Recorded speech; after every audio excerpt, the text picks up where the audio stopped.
Scam pelaburan ada di mana-mana. Mari saya tunjukkan bagaimana anda boleh mengenalinya. Macam mana skamer memperdaya mangsa untuk melabur?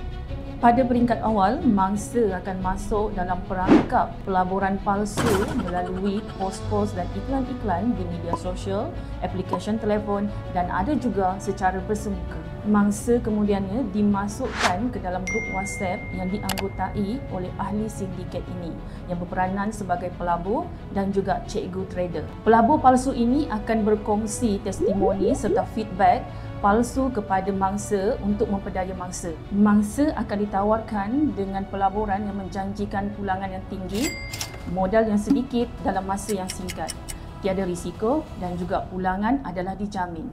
Hah? Labur 100 dapat 18,000? Ini adalah salah satu contoh penipuan pelaburan yang berada di media sosial. Sehinggalah satu tahap, mangsa tidak dapat membuat pengeluaran ke atas pulangan yang tertera di dalam platform tersebut. Sebaliknya diminta membuat bayaran lagi. Jadi, ingat tau, jangan mudah percaya dengan skim pelaburan yang ditemui secara dalam talian, terutama sekali media sosial.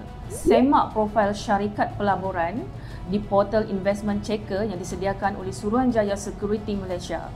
Sebelum membuat bayaran adalah menjadi wajib untuk kita membuat semakan akaun tersebut sekiranya tersenarai di dalam semak miul yang disediakan oleh PDRM. Sentiasa berwaspada, berfikir sebelum melabur dan jangan kena scam.